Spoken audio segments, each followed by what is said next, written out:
বন্ধুরা, লক্ষ্মী ঝাঁপি সিরিয়ালের আজকের পর্বেই প্রথমেই দেখা যায় রনিত ছদ্মবেশ নিয়েছে। ঝাঁপি তারপর রনিতকে ফলো করতে করতে যায়। এদিকে ইঙ্কা বলছে, দীপ কখন আসবে, আমার বিয়েটা সত্যি সত্যি না তোমার সাথে হয়ে যায়।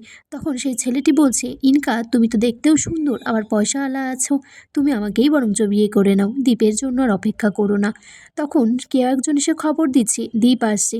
দীপ এসে ইঙ্কার হাতটা ধরে আর সেই লোকটিকে বলছে, খবরদার তুই এর সাথে বিয়ে করিস না।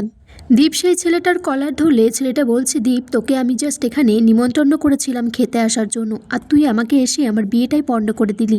এদিকে ঝাঁপি রনিতকে ফলো করতে করতে বিতানারও বিয়ের অনুষ্ঠানে চলে আসে।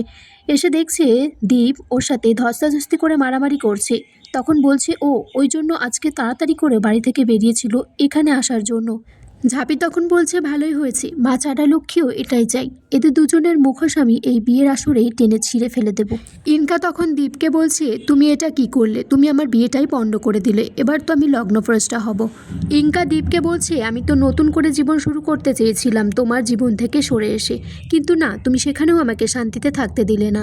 এদিকে ঝাঁপি রনিতকে হাতে নাতে ধরে ফেলেছে, বলছে তোমার আসল রূপ আমি বুঝে গেছি, এবার তোমার মুখোশ খোলার পালা।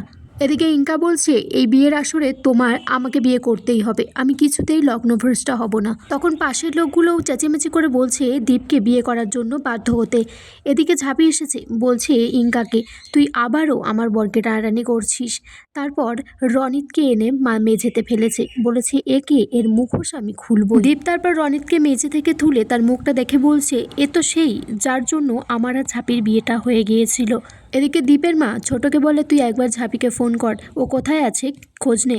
দীপ ঝাঁপিকে বলছে, রনিতকে দেখিয়ে তুই এনাকে কোথায় পেলি। তখন ঝাঁপি বলছে, ওই যে চাঁদুদার বাড়ির থেকে নাম্বারটা নিয়ে আমি তারপর এসডিও ম্যামকে দিয়ে ট্র্যাক করলাম। দীপ এদিকে রনিতকে চিনে ফেলে আর বলছে, রনিত তুই এটা কি করে করতে পারলি।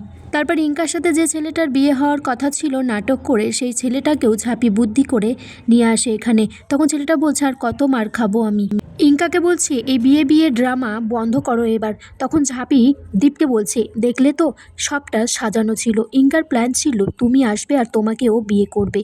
দীপ তারপর ইঙ্কাকে বলছে, ছি ইঙ্কা, তুমি এতটা নিচে নামতে পারো। আগামী পর্বে দেখা যায় বন্ধুরা, দীপ ইঙ্কাকে বলছে, আমি আর ক্রেডিট বন্ধুর সাথে কোনো রকমভাবে যোগাযোগ রাখবো না। তখন ঝাঁপি বলছে, তুমি যে এত তাড়াতাড়ি তোমার মতটা জানাবে আমি ভাবতে পারিনি। তখন দীপ বলছে, না তুমি ভুল ভাবছো, আমি আর এই দেশে থাকবো না, আমি লন্ডন ফিরে যাব।